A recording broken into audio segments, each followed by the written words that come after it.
So welcome back to my YouTube channel. आज की video में हम न्यूटन्स लॉ के कुछ और क्वेश्चन देखेंगे। तो जल्दी से अगर आप चैनल पे नए हैं तो चैनल को लाइक और सब्सक्राइब कीजिए ताकि इसी तरह की वीडियो, मज़ेदार वीडियो आप लोगों को मिलती रहे। तो चलिए हम लोग देखते हैं। पिछली वीडियो में हम लोगों ने क्वेश्चन नंबर 5 तक देखा था और इस वीडियो में हम लोग 5 के बाद क्वेश्चन देखेंगे न्यूटन्स लॉ का। तो जैसा कि देख सकते हैं, छठा क्वेश्चन आपके सामने है, बिल्कुल आपके सामने है। तो छठा क्वेश्चन आप देख सकते हैं, जैसा कि लिखा हुआ है, if the velocity of an object, यानी ऑब्जेक्ट का वेलोसिटी क्या हो जाता है, डबल। यानी अगर किसी ऑब्जेक्ट का वेलोसिटी क्या हो जाता है, डबल, तो क्या हो सकता है। चार ऑप्शन दिए हुए हैं। पहला ऑप्शन क्या है, it's momentum will become twice, यानी मोमेंटम जो है वो डबल हो जाएगा, यानी वेलोसिटी के डबल होने से मोमेंटम डबल होगा। दूसरा है एक्सेलरेशन जो हो जाएगा, बिकम हाफ, एक्सेलरेशन क्या हो जाएगा, हाफ यानी आधा हो जाएगा। तीसरा ऑप्शन क्या है, तीसरा ऑप्शन आपको बोल रहा है काइनेटिक एनर्जी जो होता है वो क्या हो जाएगा, ट्वाइस हो जाएगा, यानी काइनेटिक एनर्जी डबल हो जाएगा। चौथा ऑप्शन है काइनेटिक एनर्जी क्या हो जाएगा, kinetic energy will become half, यानी काइनेटिक एनर्जी जो है हाफ हो जाएगा। तो आपको क्या लगता है इसमें से क्या हो सकता है। तो जैसा कि हम लोग जानते हैं, अगर मोमेंटम और वेलोसिटी में रिलेशन देखें तो पी बराबर हम लोग जानते हैं क्या होता है, पी बराबर होता है एम इंटू वी। पी बराबर क्या होता है, मास इंटू वेलोसिटी। मोमेंटम बराबर क्या होता है, मास इंटू वेलोसिटी, यानी मास गुने वेलोसिटी होता है मोमेंटम। तो हम लोग देख सकते हैं पी जो है वी के कैसे प्रोपोर्शनल है, डायरेक्टली प्रोपोर्शनल है। P is directly proportional to V, यानी मोमेंटम जो है वेलोसिटी के क्या है, डायरेक्टली प्रोपोर्शनल। और डायरेक्टली प्रोपोर्शनल जब कोई चीज़ होता है तो एक अगला जिस रेशियो में, जिस रिलेशन में बढ़ता है, अगर अगला डबल होगा तो पहला भी क्या होगा, डबल होगा। यानी अगर वेलोसिटी यहाँ पे डबल होता है तो मोमेंटम यानी पी क्या होगा, वो भी डबल होगा। अगर वेलोसिटी हाफ हो जाएगा तो पी भी क्या हो जाएगा, हाफ हो जाएगा। तो इसका मतलब क्या है, पहला ऑप्शन आपको क्या दिया हुआ है, पहला option it's momentum will become twice, यानी अगर वेलोसिटी होता है डबल तो मोमेंटम भी क्या हो जाएगा, डबल हो जाएगा, विच इज एब्सोल्युटली राइट। तो ऑप्शन है बिल्कुल सही। और एक्सेलरेशन तो बिल्कुल होगा ही नहीं, क्योंकि एक्सेलरेशन डिपेंड करता है चेंज इन वेलोसिटी पे। ये बराबर क्या होता है, ए बराबर होता है डेल्टा वी बाई टी, है ना, change in velocity by time. Acceleration बराबर होता है change in velocity by time, यानी कितना वेलोसिटी में चेंज हुआ और कितने टाइम में, है ना, वेलोसिटी में कितना चेंज हुआ, कितने टाइम में, इस पे डिपेंड करता है एक्सेलरेशन। तो यहाँ पे ऐसा कुछ तो बोल नहीं रहा, सिर्फ सिंपली बोला वेलोसिटी डबल होता है ना। तो यहाँ आंसर क्या हो जाएगा, पहला। और काइनेटिक एनर्जी भी हम लोग देख सकते हैं, सी नंबर है option, kinetic energy will become twice. तो हम लोग जानते हैं काइनेटिक एनर्जी का जो फॉर्मूला होता है, यानी काइनेटिक एनर्जी और वेलोसिटी में जो रिलेशन होता है वो क्या होता है, काइनेटिक एनर्जी बराबर दैट इज के ई बराबर, हम लोग जानते हैं के ई बराबर क्या होता है, हाफ एम वी स्क्वायर। क्या होता है, half M V square, half into mass into velocity का स्क्वायर होता है ना। तो काइनेटिक एनर्जी देख सकते हैं वी के स्क्वायर के डायरेक्टली प्रोपोर्शनल है, वी के स्क्वायर के। तो इसका मतलब अगर वेलोसिटी डबल हुआ तो काइनेटिक एनर्जी क्या हो जाएगा, 4 टाइम्स हो जाएगा, 4 टाइम्स हो जाएगा काइनेटिक एनर्जी। यहाँ पे 4 गुना बढ़ेगा, क्योंकि स्क्वायर के डायरेक्टली प्रोपोर्शनल है। इसका मतलब यहाँ तो बोलेगा सिर्फ डबल होगा, तो यानी ये जो है ऑप्शन बिल्कुल गलत है, ये तो बिल्कुल नहीं होगा। और यहाँ पे बोला काइनेटिक एनर्जी डी नंबर में, kinetic energy will become half, तो ये भी नहीं होगा। यहाँ क्या हो जाएगा, 4 टाइम्स होगा, यानी अगर डबल होगा वेलोसिटी तो काइनेटिक एनर्जी क्या होगा, 4 टाइम्स। तो आपका आंसर हो जाएगा 6 का ए, मोमेंटम विल बिकम ट्वाइस। अगर हम लोग दूसरा देखें 7 नंबर, तो 7 नंबर में क्या बोल रहा है, rate of change of momentum, क्या बोल रहा है, rate of change of momentum of a body is equal to force applied, यानी rate of change of momentum किसके बराबर होता है, जो हम लोग फोर्स लगाते हैं, फोर्स अप्लाई कर उसके बराबर होता है, जो कि हम लोग जानते हैं बिल्कुल सही है। हम लोग जानते हैं एफ बराबर क्या होता है, एफ बराबर जो हम लोग लिखते हैं डेल्टा पी बाई टी, है ना, change in momentum by time. Force बराबर क्या होता है, फोर्स बराबर होता है change in momentum by time, है ना। दिस इज व्हाट लॉ, यानी ये कौन सा लॉ, ये क्या पूछ रहा है, ये कौन सा लॉ है। तो हम लोग जैसा कि देख सकते हैं ऑप्शंस में, ए ऑप्शन क्या है, Newton second law. B option क्या है, Newton first law. C option क्या है, न्यूटन थर्ड लॉ। और डी ऑप्शन है न्यूटन लॉ ऑफ ग्रेविटेशन।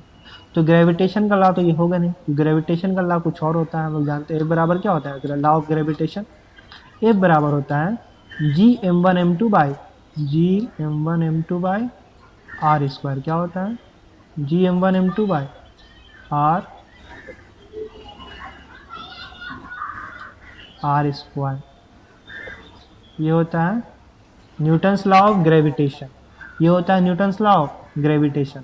और अगर न्यूटन थर्ड लॉ की बात करिए तो न्यूटन थर्ड लॉ तो होता है every action there is equal and opposite reaction but the action and reaction always act on two different body, है ना। यानी ये बताता है नेचर ऑफ फोर्स के बारे में, यानी नेचर में जो फोर्स हमेशा पेयर के फॉर्म में एग्जिस्ट करता है, यानी हर एक बल का एक प्रतिबल होता है। यानी अगर किसी बॉडी पे फोर्स लगेगा तो बॉडी जो है उतना ही वैल्यू में अपोजिट डायरेक्शन में दूसरे बॉडी पे फोर्स लगाएगा, यानी फोर्स के नेचर को बताता है। तो ये तो होगा नहीं, बचा न्यूटन फर्स्ट लॉ। तो न्यूटन फर्स्ट लॉ फोर्स को डिफाइन करता है, जैसा कि पिछले क्वेश्चन में हम लोगों ने पिछले वीडियो में देखा था। सॉरी। तो न्यूटन फर्स्ट लॉ तो यानी बी नंबर भी नहीं होगा आपका।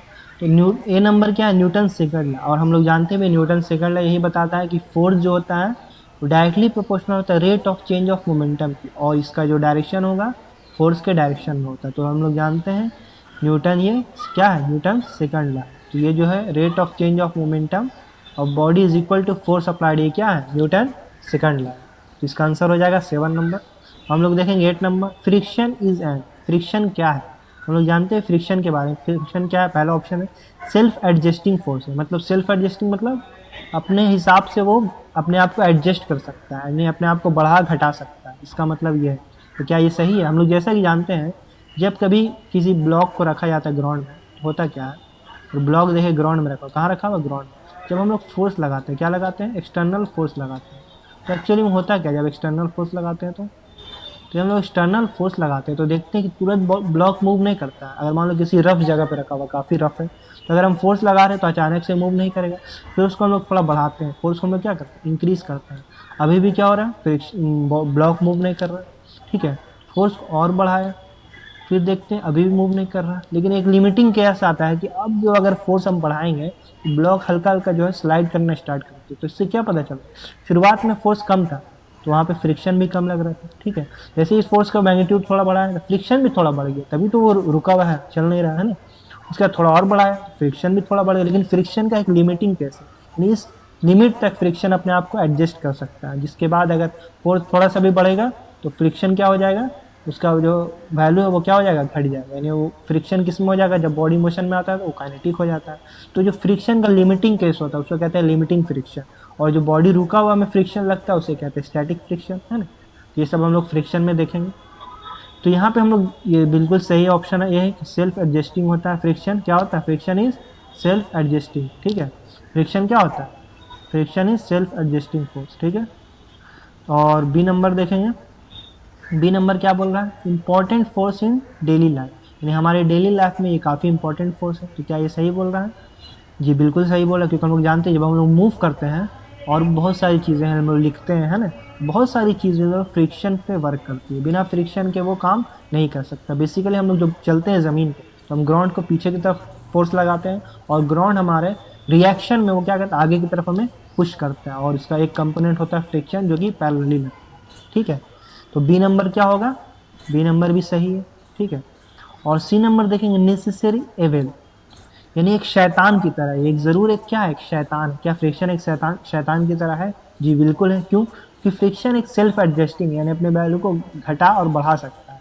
तो ये कभी कभी हमारे लिए दिक्कत भी दे सकता है। अगर मान लो फ्रिक्शन हमको, जितना फ्रिक्शन पे हम भरोसा कर लेते हैं, हम लोग चल रहे किसी जगह और अचानक से टर्न वगैरह ले या फिर थोड़ा सा लहरिया मारने लगे, है ना, फ्रिक्शन जो है, फ्रिक्शन मान लो कि धोखा भी दे सकता है, कभी ऐसा हो सकता है। क्योंकि हम लोग देखते हैं जब हम लोग टर्न लेते हैं तो कभी कभी जो है स्लाइड कर जाता है ना, गाड़ी वगैरह देखते हैं क्या हो जाता है, स्लाइड कर जाता है अचानक से। ऐसा क्यों होता है, क्योंकि हम लोग जानते हैं जब हम लोग टर्निंग लेते हैं तो फ्रिक्शन जो होता है हम लोग जाने कि फोर्स के हिसाब से क्या होता है, वो कभी बढ़ जाता है कभी बढ़ जाता है, it is self adjusting in nature. और उसी समय कभी फ्रिक्शन मान लो घट गया तो जो ग्राउंड और टायर के बीच में जो होना चाहिए था पहले फ्रिक्शन था, जिस वजह से वो स्मूथली सही से चल पा रहा था, वो घट गया अचानक से, जिस वजह से स्लाइड कर जाता है। तो फ्रिक्शन जो एक तरह से इविल का काम भी कर रहा है, क्योंकि वो सेल्फ एडजस्टिंग नेचर का होता है, ठीक है।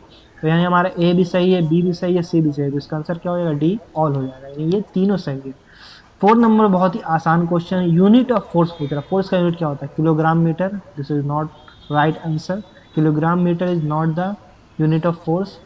बी नंबर न्यूटन, न्यूटन बिल्कुल सही है, न्यूटन हम लोग जानते हैं एसआई यूनिट होता है। Pascal is the SI unit of pressure not force, तो गलत हो गया। Metre is the unit of length, तो इट इज एब्सोल्युटली रॉन्ग। तो हम लोग 9 नंबर क्वेश्चन देखिए और आखिरी क्वेश्चन है 10 नंबर।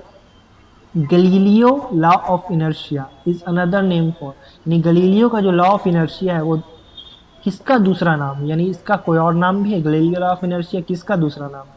तो हम लोग जानते हैं गलीलियो ने जो लॉ ऑफ इनर्शिया दिया था, इनर्शिया के बारे में बताया था।